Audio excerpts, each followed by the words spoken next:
JSW ఎండి గారి మీద కేసులు పెట్టి ఎవరైతే స్టీల్ ఫ్యాక్టరీ నిర్మాణం కోసం ఇక్కడికి వచ్చినారో అతని మీద ఈ గవర్నమెంట్ వచ్చిన తర్వాత ఇతను అరెస్ట్ చేసిన దాంట్లో ఇతన్ని అరెస్ట్ చేయాలని చెప్పి ఇతని మీద కేసులు పెట్టడం, కొంతమంది ఆఫీసర్లను కూడా అరెస్ట్ చేసినటువంటి పరిస్థితి మనం చూసాం. కానీ వాస్తవాలు ఏంటి? ఇప్పుడు జగన్మోహన్ రెడ్డి గారు ఎవరినైతే తీసుకొచ్చారో సజ్జన్ జిందాల్ గారిని, జేఎస్డబ్ల్యూ స్టీల్ ఎండిని, వాళ్ళతోనే ఇప్పుడు పనులు ప్రారంభిస్తూ ఉన్నారు. అంటే ఆ రోజు జగన్మోహన్ రెడ్డి గారు ముందు చూపుతో పెట్టుబడిదారుని తీసుకొచ్చే వాళ్ళ మీద కూడా జగన్మోహన్ రెడ్డి తెచ్చినారనే ఉద్దేశంతో ఆయన మీద కూడా కేసులు పెట్టి హెరాస్ చేసే పరిస్థితి చూసాం. కానీ మళ్ళీ ఈరోజు నాకు తెలిసినంత వరకు జేఎస్డబ్ల్యూ ఎండినే ఆ సంస్థతోనే స్టీల్ ఫ్యాక్టరీ పనులు కొనసాగించడానికి ప్రయత్నం చేస్తున్నారు. ఈరోజు మనం అందరం కూడా ప్రజలకు ఒకటే విజ్ఞప్తి చేస్తున్నా. ఆ రోజు వైఎస్ రాజశేఖర రెడ్డి గారు స్టీల్ ఫ్యాక్టరీ నిర్మాణం కోసం అక్కడ ప్రారంభించడం, అదేవిధంగా కొన్ని అడ్డంకుల వల్ల ఆగిపోవడం జరిగింది. రాయలసీమ ప్రాంతంలో స్టీల్ ఫ్యాక్టరీ తప్పకుండా రావాలా, మరి ముఖ్యంగా దమ్మలవడగ నియోజకవర్గంలో ఆ మండలంలో సున్నపురాలపల్లె దగ్గర ఫ్యాక్టరీ ఏర్పాటు చేసేదానికి జగన్మోహన్ రెడ్డి గారు ఉన్నప్పుడే 3,300 ఎకరాలు ల్యాండ్ అలాట్ చేశారు. 1,100 ఎకరాలు స్టీల్ ఫ్యాక్టరీ నిర్మాణం కోసం ల్యాండ్ తీసుకోవడం, దానికి డబ్బులు కూడా 56 కోట్లు ఇవ్వడం జరిగింది. అక్కడ మనం చూసాం, అసైన్ ల్యాండ్ ఉంటే కూడా దానికి డబ్బులు కూడా గవర్నమెంట్లో పే చేయడం జరిగింది. సున్నపురాలపల్లెలో అక్కడ ఆ పల్లెలకు సంబంధించినటువంటి రైతులకు.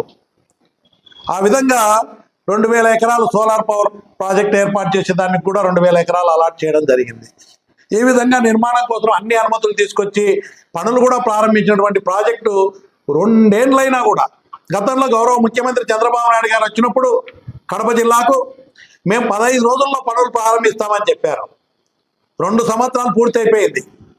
ఇప్పుడు మళ్ళీ పనులు ప్రారంభిస్తామని మళ్ళీ ఇక్కడికి వస్తా అన్నారు. ఇదేదో కూటమి ప్రభుత్వమే తీసుకొచ్చిన మీ ఫ్యాక్టరీ అని చెప్పి వాళ్ళ ఖాతాలో వేసుకున్నటువంటి ప్రయత్నాలు మనం చూస్తూ ఉన్నాం. ఈరోజు ఇక్కడ స్టీల్ ప్లాంట్ రావడం జరుగుతుంది, కార్యరూపం దాల్చింది అంటే అది జగన్మోహన్ రెడ్డి గారు, ఆ రోజు రాజశేఖర రెడ్డి గారు సంకల్పం ఏదైతే చేశారో, జగన్మోహన్ రెడ్డి గారు అన్ని పర్మిషన్లు తీసుకొచ్చి పనులు కూడా ప్రారంభించిన పరిస్థితిని ప్రజలందరూ కూడా గమనించాలని చెప్పి నేను మనవి చేస్తా ఉన్నా. ఎందుకంటే ఇప్పుడు ఉన్నటువంటి ప్రభుత్వం, ఆ రోజు చంద్రబాబు నాయుడు గారు మేము ఆదినారాయణ రెడ్డి ఉన్నప్పుడు కంబాలు తిన్న దగ్గర ఫౌండేషన్ వేసాం, అది అక్కడే అయిపోయింది.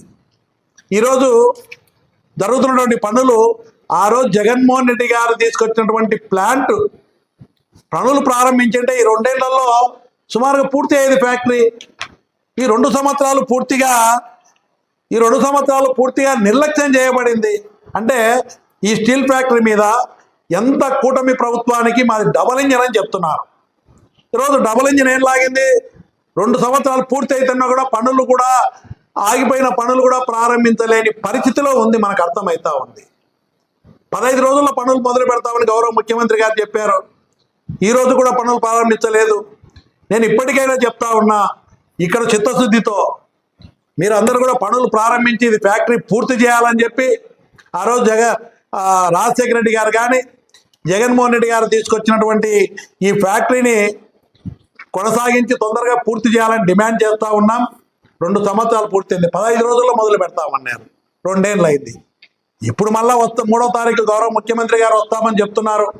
మరి ఇది పనులు చేసేదానికా, పబ్లిసిటీ కోసం వస్తున్నారా? చిత్తశుద్ధితో దీన్ని పూర్తి చేయాలా? ఇది ఇక్కడ రావడానికి కారణం, ఇక్కడ వచ్చి కార్యరూపం దాల్చిందంటే గౌరవ ముఖ్యమంత్రి జగన్మోహన్ రెడ్డి గారి కృషి వల్లనే అన్ని పర్మిషన్లు వచ్చినాయి.